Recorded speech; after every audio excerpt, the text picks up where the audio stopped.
ठाकुराइन जी,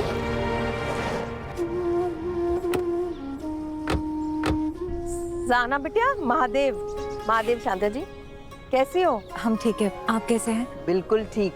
हमारी दोस्त का है, बुलाओ तो सही, हम बधाई देने आए। इलो मिठाई। माँ और स्नेहा ना बाहर गए हैं। स्नेहा को एक फोन आया था तो दोनों हड़बड़ी में बाहर चले गए। हम रसोई में थे तो उन्हें पूछ भी नहीं पाए। अब फोन करे तो फोन भी नहीं लग रहा है। ऐसा क्या हुआ होगा? सब ठीक है ना? हाँ सब ठीक है। ठाकुराइन जी आप अंदर आइए, हम आपकी पसंदीदा अदरक वाली चाय बनाते हैं। हम जरा पार्टी कार्यालय जा रहे हैं, कुछ जरूरी काम है। जाते हुए ना एक बार फिर से आ जाएंगे, शायद गंगा आ चुकी होगी। बोल देना हम आए थे। जरूर। महादेव। महादेव। छोड़ दो डॉक्टर, छोड़ दो डॉक्टर, मुझे नहीं जीना, नहीं जीना मुझे। मैं मरना चाहती हूँ, मुझे मर जाने दीजिए डॉक्टर। कैसे बातें कर रही है? गंगा, हम आए। अच्छा हुआ कोई तो आया इनके यहाँ से। हमने इनके घर में इतने मैसेज भिजवाए पर इनके बच्चों ने इनसे रिश्ता रखने से इनकार कर दिया। फिर इन्होंने जीने की इच्छा ही छोड़ दी।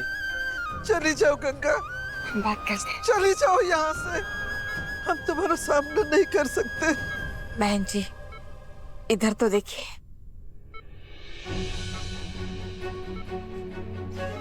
हमारे पापों का फल सबको भुगतना पड़ा, कैसे नजर मिला है? ऐसा मत बोलिए बहन जी। शेखर, पल्लवी, सबने हमसे रिश्ता तोड़ दिया, फिर तुम क्यों यहाँ आई?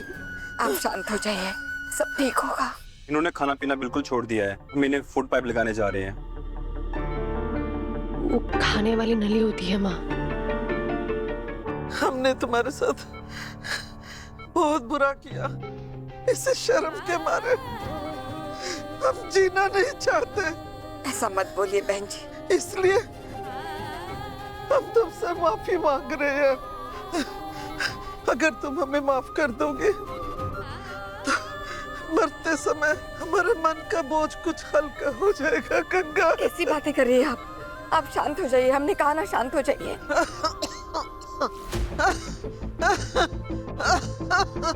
आराम से बहन जी।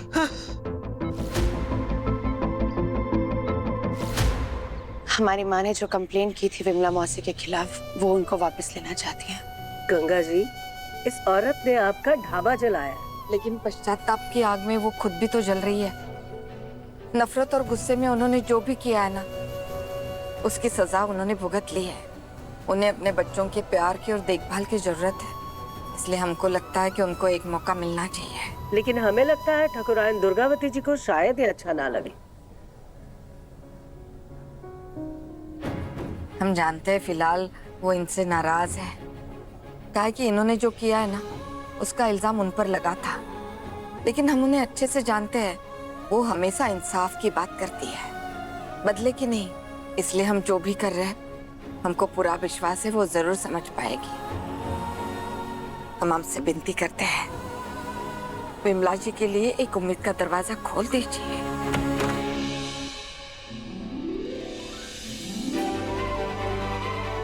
नानी, मधु, जमाई जी ऐसे ही ताकते रहेंगे या अंदर आने के लिए भी कहेंगे? हाँ आइए आइए। हाँ। खुश रहो। चलो बेटिया। आइए नानी माँ। ये सारा सामान भी खराब पड़ा है। शेखर हम करते हैं, आपका हाथ दुख जाएगा। छोड़िए। हाँ मैं ये ले चलता हूँ। नानी माँ आइए। नए घर में शिफ्ट कर रहे हैं ना, माफ कीजिए, इसलिए पैकिंग कर रहे थे तो सारा सामान ही तो। हम करते हैं। कोई बात नहीं।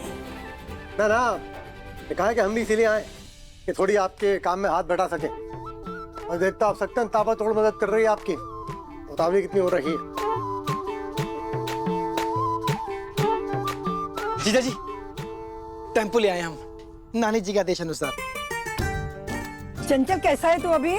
ठीक है नानी जी। ठीक हो? हाँ। ये ले जाओ। नानी शुक्रिया। शेखर रुकिए, क्या कर रहे हैं आप? देखिए कितने सारे कील हैं, अभी लग जाते हैं पैर में। ध्यान कहाँ है आपका? कारपेंटर रिपेयरिंग के लिए आया था तो उनसे गिर गए होंगे, ध्यान नहीं गया। लग जाता ना अभी पैर में, पहले हाथ पे लगी हुई है। देखा शेखर बाबू, तुम्हारे पैर में एक कील भी लगे तो हमारी बिटिया बर्दाश्त नहीं कर सकती। हमारी बिटिया को भी कभी कोई दुख होने मत देना। जी नानी।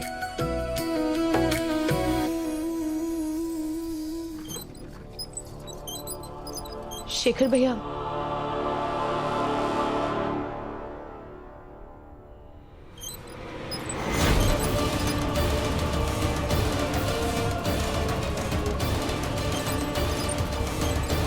नमस्ते।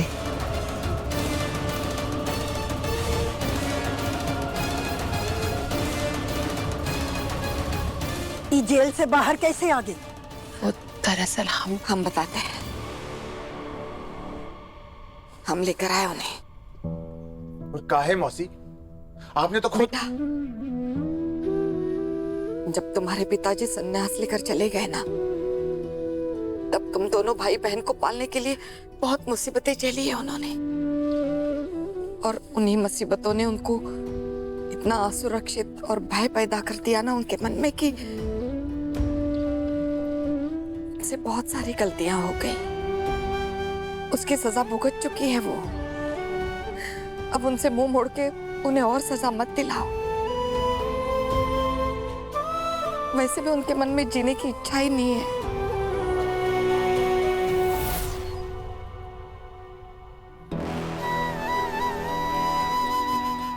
नहीं, हमें माफ कर दीजिए माँ।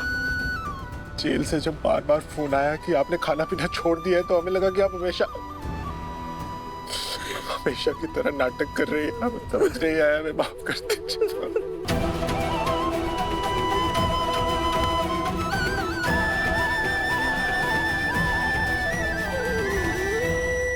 शेखर, इनकी तबीयत ठीक नहीं है, पहले अंदर ले चलते हैं। चलिए माँ। मधु, हमने तुम्हारे साथ बहुत गलत किया है बेटा। हो सके तो हमें माफ कर दो बेटा। नहीं,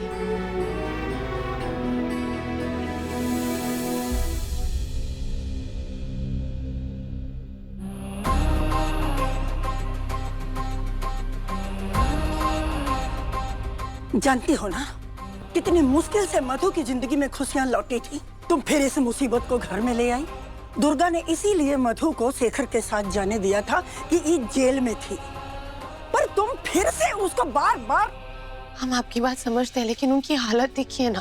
अगर उनको हम घर नहीं लाते, उनके परिवार से नहीं मिलाते ना, तो शायद हम उनको खो देते।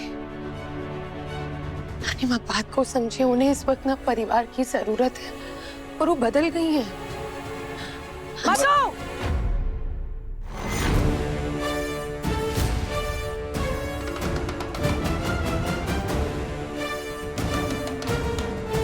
का तमाशा हो रहा है।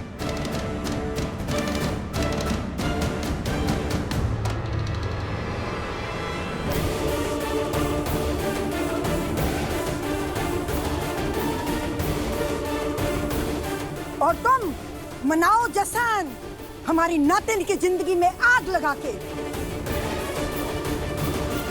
निकलने दो।